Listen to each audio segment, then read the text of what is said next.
Everyone has a unique fingerprint, even identical twins. But why? What purpose do these loops and arcs serve? The lines you see on a fingerprint are called friction ridges, little raised sections of skin that provide grip, or friction. They're how we can pick up a smooth object, like a soda can, without it slipping through our fingers. But perhaps their most popular use is in the field of forensics, where these tiny lines help catch thousands of criminals. First, let's talk about the characteristics of fingerprints. There are three types of patterns known as arches, loops, and whorls. Arches cross the entire finger from one side to the other, loops start on one side, move to the middle, and return to the start side, and whorls are fully closed circles.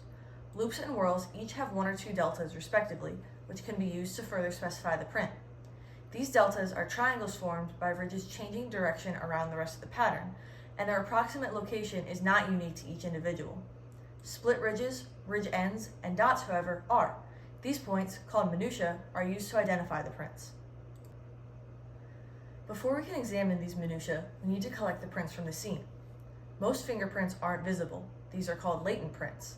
There are multiple methods to make these latent prints visible for collection. The most well-known involves using an extremely fine powder made of graphite, charcoal, or aluminum. This powder is dusted lightly over a surface where it adheres to oils left behind by contact. These prints are then lifted using a piece of clear tape and attached to an intake card.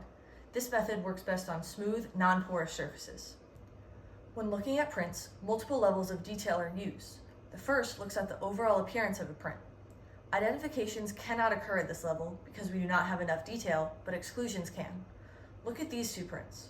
Are they the same? We can clearly see that they do not have the same pattern, so we can exclude this suspect. How about these? While they look similar, we do not have enough evidence, as the minutiae may be different. Because this print can't be excluded yet, it can move to the next level of detail. At this stage, we look at the path of each individual friction ridge. We look at their overall location on the fingerprint, their spatial relationship with each other, where ridges may end and where they may split. At this level of detail, identification can occur.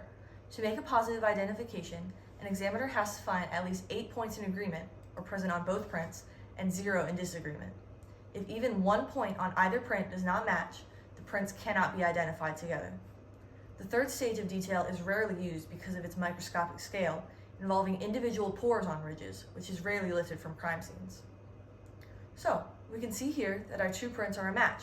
We found over 8 matching minutiae points and 0 points of disagreement. However, our work must be verified by a second qualified examiner before we can come to a court-ready conclusion.